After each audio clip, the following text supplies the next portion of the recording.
Bonjour à tous, voici l'épisode 2 de l'expérience avec les Lasius Niger. La vidéo sort aussi rapidement parce qu'il y a eu une nouvelle assez étonnante. Je vous laisse découvrir ça.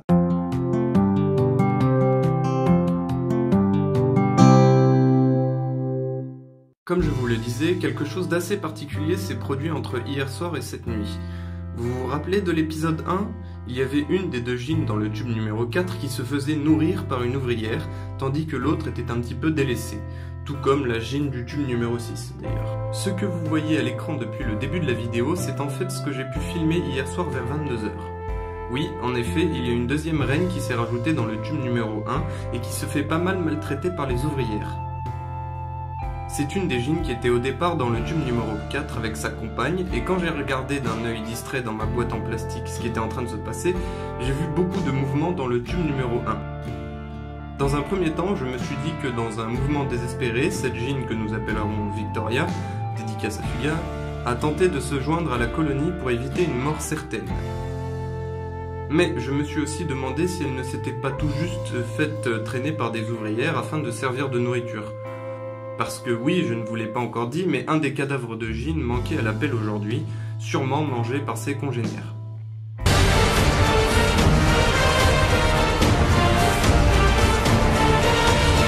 Bref, j'ai filmé quelques dizaines de minutes cette altercation, complètement absorbée par ce qui était en train de se dérouler sous mes yeux, et j'ai décidé de les laisser tranquilles pour la nuit.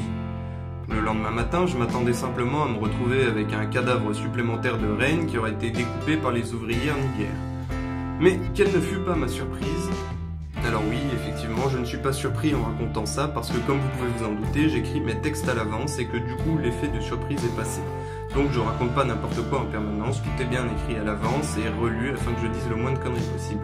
J'aime les artichauts, c'est bon, c'est doux, celui qui a écrit ça est un abruti, je devrais supprimer cette blague lourde et sans intérêt au montage.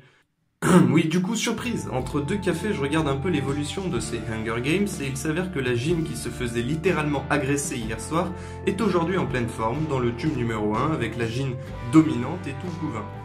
J'ai l'impression qu'elle s'est faite comme acceptée par le reste de la fondation, mais je trouve ça vraiment bizarre.